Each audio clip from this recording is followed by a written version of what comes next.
Hello दोस्तों, कैसे हैं आप सभी।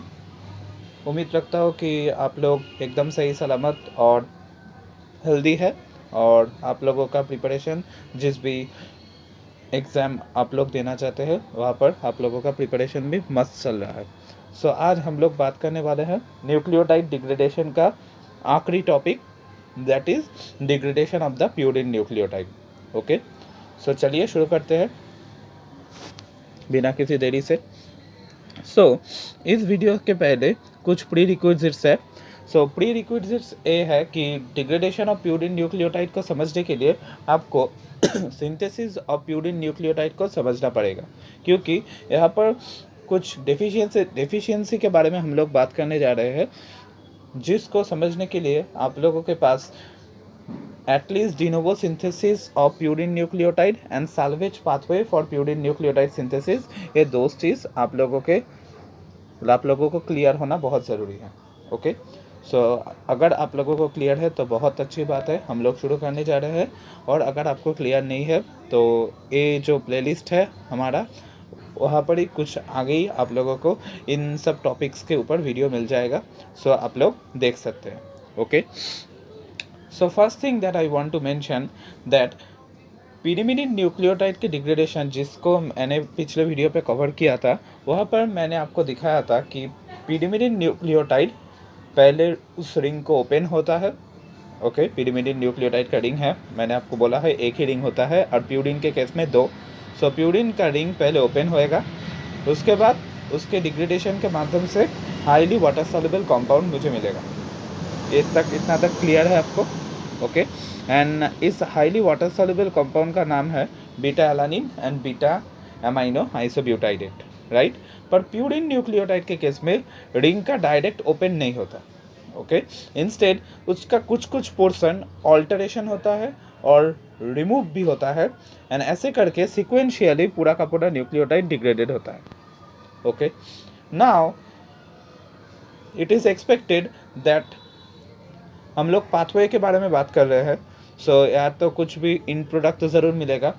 ध्यान रखिएगा कि ह्यूमन के केस में प्यूरिन न्यूक्लियोटाइड डिग्रेडेशन का जो इन प्रोडक्ट है वो यूरिक एसिड है।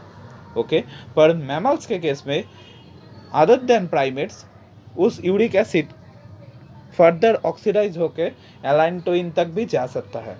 ओके, पर हम लोग नहीं जाएंगे क्योंकि हम लोग ह्यूमन के केस में ही ज़्यादा इंटरेस्टेड है।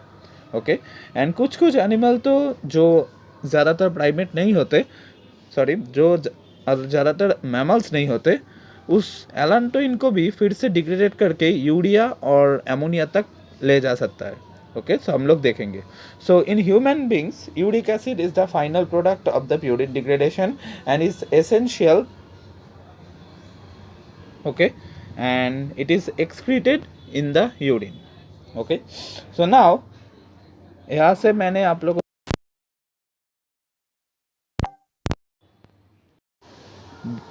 के लिए एक नोट टाइप्स बनाया है। आप लोग कृपया करके इसका स्क्रीनशॉट ले लीजिए और उसके बाद हम लोग चलते हैं, क्योंकि मैं आप लोगों को डायग्राम के थ्रू समझाने वाला हूँ। स्क्रीनशॉट ले लिया, चलिए। इस चीज़ का भी स्क्रीनशॉट ले लिया, चलिए। नाउ हम लोग प्यूरिन न्यूक्लियोटाइड का डिग्रेडेशन करने जा रहे हैं, राइट। नाउ इस प्यूरिन न्यूक्लियोटाइड के डिग्रेडेशन मतलब adenosine monophosphate and guanosine monophosphate का डिग्रेडेशन, राइट।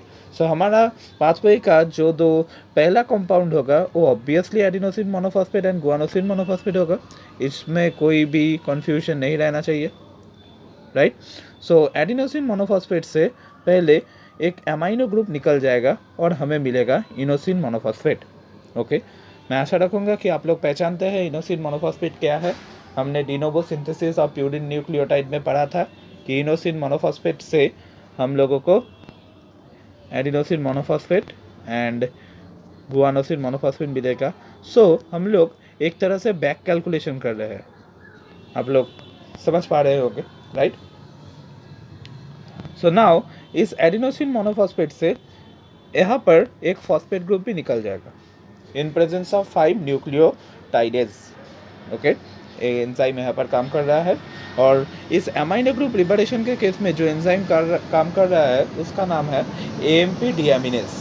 ओके, सो यहाँ पर फॉस्फेट ग्रुप निकाल जाने के बाद हमें मिला है एडिनोसिन।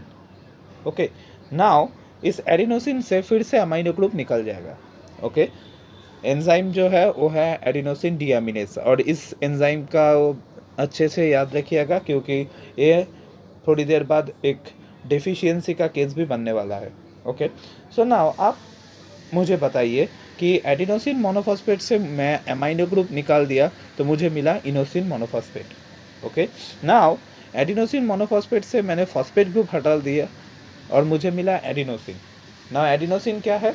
एडिनोसिन है nitrogen base plus ribose sugar, right, जहाँ पर नाइट्रोजन बेस है एडिनिन, राइट।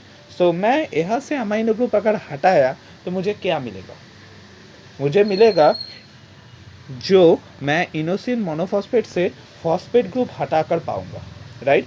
सो मैं इस वाले प्रोडक्ट से ए वाले स्टेप से कनेक्ट कर सकता हूँ, राइट। यहाँ पर भी फॉस्फेट ग्रुप निकल रहा है इन प्रेजेंस।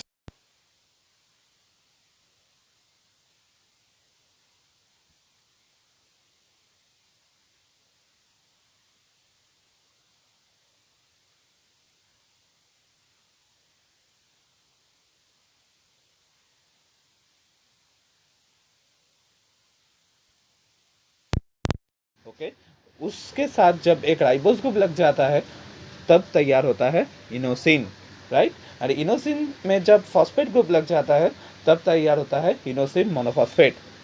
क्लियर?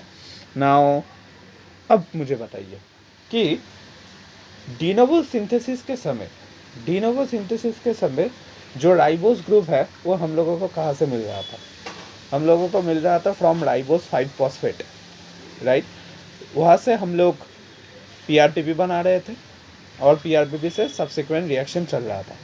सो अब मुझे क्या करना होगा कि इनोसिन से मुझे राइबोस को छीन लेना होगा, राइट। सो मैं क्या बोल सकता हूँ कि मुझे इनडायरेक्टली राइबोस फॉस्फेट का ही सिंथेसिस करना होगा, राइट। सो मैं यहाँ पर वही करने जा रहा हूँ। प्यूरिन न्यूक्लियोसाइड फॉस्फोराइलेस मेरा एंजाइम होगा जो PI को इन रिएक्शन पे देकर राइबोस 1 फॉस्फेट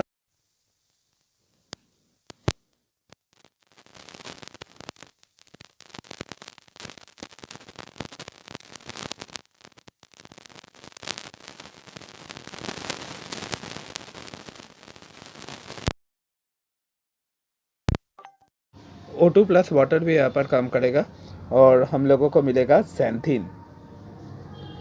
यही तक रुकिए और अब यहाँ पर देखिए गुआनिन मोनोफॉस्फेट। आप लोगों को शायद याद होगा कि डिनोवो सिंथेसिस और प्यूरिन न्यूक्लियोटाइड में हमने देखा था कि इनोसिन मोनोफॉस्फेट से मुझे adenine monophosphate and guanine monophosphate मिल रहा था, राइट। सो एडिनिन मोनोफॉस्फेट से मैं अगर क्या बनाया, xanthine बना सकता हूँ। सो इसका मतलब है मैं गुआनोसिन मोनोफॉस्फेट से भी xanthine में जा सकता हूँ, राइट। सो पहले मुझे क्या करना पड़ेगा? पहले मुझे according to the concept of degradation मुझे गुआनिन मोनोफॉस्फेट से फॉस्फेट ग्रुप को छीन लेना पड़ेगा। वही तो मैं करूँगा कि 5 न्यूक्लियोटाइडेस एंजाइम से यहाँ पर भी न्यूक्लियोटाइडेस एंजाइम फॉस्फेट ग्रुप छीन लूँगा गुआनिन मोनोफॉस्फेट से उसका phosphate group, and as a result वो गुआनोसिन में कन्वर्ट होगा। Okay, guanosine means nitrogen base plus ribose sugar. Now this nitrogen base and ribose sugar से मुझे ribose sugar को छीन लेना होगा। So छीनूंगा with the help of purine nucleoside phosphorylase। यहाँ पर भी A वाला एंजाइम राइबोस ग्रुप छीनने का काम कर रहा था। ओके, एंड मुझे मिलेगा guanine. Okay, now this guanine से अब क्या होगा? अब मैं डिएमिनेशन रिएक्शन करूँगा। सो यहाँ पर एडिनोसिन के केस में डिएमिनेशन रिएक्शन कर रहा था एडिनोसिन डिएमिनेस। AMP के केस में जो डिएमिनेशन रिएक्शन कर रहा था वो था एडिनिन मोनोफॉस्फेट डिएमिनेस। तो यहाँ पर क्या कौन एंजाइम डिएमिनेशन रिएक्शन करेगा? गुआनिन डिएमिनेस एंजाइम करेगा। ओके, एंड अल्टीमेटली मुझे मिलेगा xanthine। Okay, now this xanthine से यहाँ पर मैंने एक गलती की है, इसके लिए extremely sorry. This xanthine oxidase फिर से ज़ैंथीन का ऑक्सीडेशन घटा करेगा और हमें अल्टीमेटली मिलेगा यूरिक एसिड।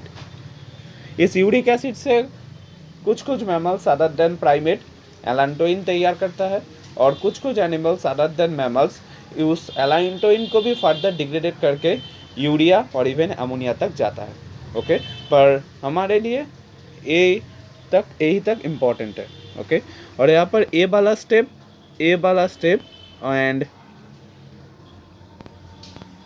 स्टेप बहुत इम्पॉर्टेंट है, क्योंकि ये 3 स्टेप हम लोगों को नेक्स्ट अपकमिंग जो वीडियोस होगा वो वीडियो समझने पे हेल्प करेगा, क्योंकि यहाँ पर कुछ डेफिशिएंसी का केस बनेगा। सो मैंने इस वीडियो को बनाते ही सोचा कि क्यों ना डेफिशिएंसी को अलग अलग वीडियो में बताया जाए, तो आप लोगों के लिए सुविधाएं होगी। ओके, सो चलिए मैं आज इस वीडियो को यहाँ पर ही बंद कर रहा हूँ।